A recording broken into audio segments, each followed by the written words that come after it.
How's it going, everyone? Want to give a bit of an update regarding Xbox games on PlayStation. Something interesting that insider Jez Corden noted in a tweet that has since been deleted, but obviously the tweet still lives and a lot of people are giving their insight and input on it. I thought I would as well, as this is a subject that we stopped covering for a little bit as the release of Hi-Fi Rush, Pentiment, and all these games came out and a lot of other news was coming out. We were talking about various things, but it is something I want to circle back to and why I am still confident that Xbox is going to be bringing the bulk of their titles to PlayStation at some point. Jez Corden noted in a tweet, as far as Xbox games coming to PlayStation, it was a simplistic everything is going, yo. And I am very much of the mindset that at some point, pretty much every Xbox title will be going to PlayStation. It's not gonna happen overnight, because if it happened overnight, do you guys know how you slaughter Xbox as a brand in total? You announce everything overnight. Guys, Microsoft is still selling consoles, they still want to keep some brand appeal, and they're not going to completely turn their backs on, especially their hardest of hardcore fans. And you look at, I feel like Twitter has some of the most crazed Xbox and PlayStation fanboys that you are going to find. Like, some of the takes, and I feel like some of those are parody accounts. I'm gonna be real. I don't think anybody is down that bad for a company like that, like some Xbox and PlayStation fanboys are, and I just think those are parody accounts, but it is sometimes humorous to look at. If they aren't parody accounts, then, that's even more humorous. But I do think games like Gears of War, games like a Forza, games like a Halo, those are the big IPs that people talk about as far as coming to PlayStation. I think Starfield will ultimately come to PlayStation. I think upcoming release, super excited for it, Hellblade 2. It's coming out later this month, no PlayStation release announced.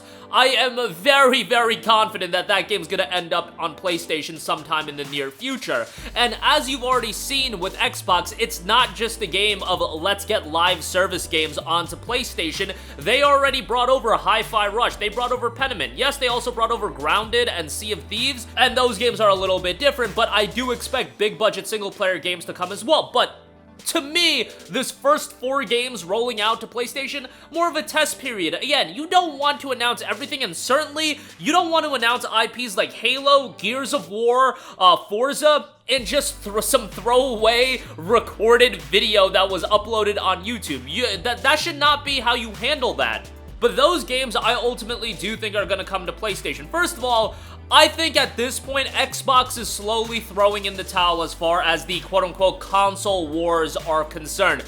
It is going to be so brutally difficult for them to make up market share, and that is just the reality of the situation that we are in. You are never going to win over the people that are into Japanese games. You're never gonna own the market in Japan, that's for damn sure. And at this point, people have already started to build up their digital library. That's why taking the L in the Xbox One era was so disastrous. And you see Phil Spencer talk about it. I'm pretty sure he's brought this up before, but giving Sony the free win, which they essentially did with how poorly the Xbox One was rolled out, gave Sony the free win in a generation that winning that generation meant more than any other generation in the past, because it wasn't a simple, oh, we can just flip the script in the next generation. No, because people are already building up their digital game libraries, a significant portion of those people, that brand loyalty, oh, that is going to exponentially increase. Brand loyalty is already a thing, but when you fumble as hard as Xbox did with the Xbox One, you're going to erode that very quickly. But now it's also a game of people have their digital libraries built, and yeah, for some people maybe that doesn't matter a lot to them, but I think for the most part, most people want to keep their lineage of games, the legacy of all the games that they purchased, because they can't just bring that over to Xbox. Also, you see Microsoft shifting towards Xbox Game Pass and promoting that. Guys, ultimately, they're gonna get these games on Game Pass, but Game Pass will have a ceiling. They have spent so much money acquiring so many different publishers, and what we've seen with every other subscription service is that they spend an absolutely astronomical amount of money from the get-go. They make it an incredibly compelling subscription service at a very low price. Then what happens? The value lessens and the price increases. I think the value is still great with Xbox Game Pass, and whenever I talk about Game Pass, I say that it's a great value. I am talking about it from the lens of the consumer. From the lens of the consumer, I look at Game Pass and I'm like, yeah, bro, this is an insane value. Persona 3 Reload, Wolong Fallen Dynasty, Lies of P, games at that caliber, every first-party Xbox games. You can crap on first-party and you'd probably be in the right to do so, but games like Starfield, Forza, all those just hitting day one on Game Pass, that is incredible. I do question the longevity from a business standpoint and how long that is going to be viable, because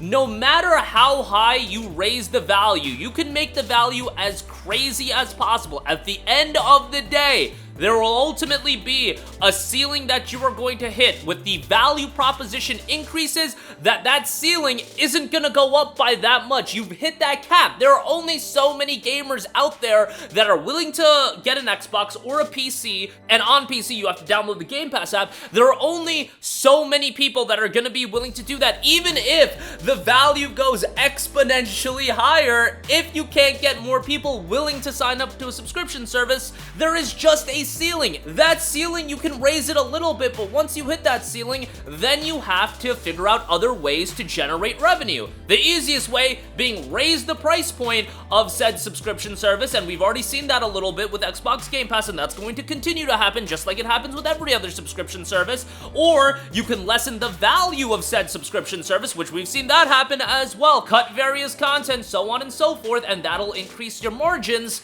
And then ultimately, you can figure out other revenue streams. In this case, they've already figured out another revenue stream by not only locking their games into Xbox Game Pass, but also releasing a Forza, releasing a Gears, releasing a Starfield on Steam. Now they generate more revenue off of the people that want to stick to Steam. They don't want to download the Xbox Game Pass app, or they don't want to sign up for a subscription service, and you can sell those games for 60, 70 bucks on Steam as well. What's another revenue stream that you can make? Oh, I don't know, release these games on PlayStation 5. Now, I don't think Game Pass will, at least anytime in the near future, come to PlayStation 5, because I think that's just something that Sony doesn't agree with, that strategic proposition, because suddenly, if Game Pass comes to PlayStation, here's the issue, you guys. You're gonna want parity as far as what's offered on Xbox, and I don't think Sony is in a position where they want their platform to offer games like a Lies of P, like a Persona 3 Reload. Even if they are third-party games, they want to get the cut of selling those games at 60, 70 bucks, and I think that would just completely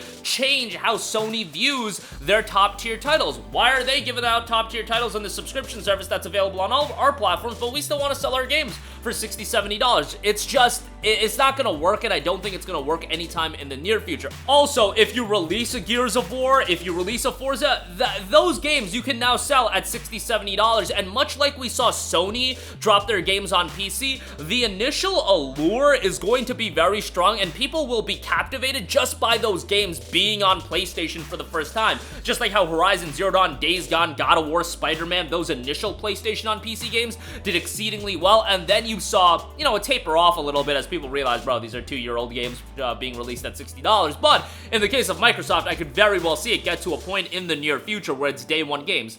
Maybe not all games, and certainly I don't think it's going to be a 2-year turnaround. You've already seen with Hi-Fi Rush, it's around a year, and Pentiment, and so on and so forth, it's only a year. And I will also offer you this. I think you need to figure out a way to revitalize Halo as an IP, revitalize Gears as an IP. I think an easy way to do that is dropping those games on PlayStation. That won't revitalize the IP in one fell swoop. However, it will give you an opportunity to re-engage people with those IPs. The second that Halo Infinite, if it ever drops on PlayStation, and I do believe it will immediately get a jolted interest level, because the idea, the novelty of Master Chief on PlayStation, people will suddenly want to check that out. Now, at that point, it's 343 to keep people engaged into the experience, but 343 has been doing a fairly good job of updating Halo Infinite. It's just really hard to capture people's interest again when you peaked at a certain level and then fell off. I'm not saying that releasing Halo Infinite on PS5 will re-enable them to reach that peak, but it can certainly revitalize the game and give 343 another opportunity, and that's what you want out of a live service game like that. You just want the opportunity, and then once that opportunity is given to you, it's on you to knock it out of the park. And if you want another opportunity with Halo Infinite, at least, dropping it on PS5 I think is a very easy way. Same with Halo MCC, like, you could drop MCC on PS5, keep it at $60 for a while, and just because it's the novelty of those Halo games on PS5, people will spend $60. That's just the novelty pushing it forward. Now, that novelty will ultimately go away, it'll ultimately dissipate, but initially, getting 60 bucks for those games, you do a Gears collection, people will buy that easily for $60 on PlayStation 5. There's just a lot of good that can happen, and I think Microsoft at this point, they kind of have to be looking at throwing in the towel as far as ever having market share over Sony as far as the console market goes. I don't know, Sony can make a lot of fumbles, and we've seen them make a lot of fumbles in the past, and they're making some fumbles, I would argue now, but I just think it would be a Herculean effort that would be required from Microsoft, and a lot of fumbles from Sony, because remember, more than anything, what gave Sony the free W in the PS4 era was the gargantuan fumble by Microsoft. Yes, PlayStation played their cards right after that fumble, but you need a fumble to that grotesque of an extent to be given that opportunity to take advantage, and I just don't see PlayStation fumbling that bad, and even then, I don't know if Microsoft is in a position where if Sony does fumble, that they would be able to capitalize on said fumble, but we'll see how it all shakes out. That's my 2 cents on it. I do expect every title to eventually come to PlayStation. Maybe not, you know, in the next year, but let's say within 5 years, and I would say 5 years is in the near future relative to everything. Relative to life, 5 years isn't that long of a time, and, you know, for that stark of a shift in the gaming ecosystem of Xbox games just readily available on PlayStation, that is huge, just huge for the future of gaming as a whole. But that's gonna do it for me. Let me know all of your thoughts in the comments section down below. Sound off there, thank you for watching, and goodbye. Hey guys, we hope you enjoyed the video, and if you did, make sure to hit the subscribe button, and if you're already subscribed, do us a favor and hit the bell icon. This way you'll be notified whenever we post a new video. That's the best way to keep up with all of our uploads, and we usually try to upload 2 videos a day. And with the bell icon hit, you'll be notified whenever we do upload a video. As always, thanks for watching.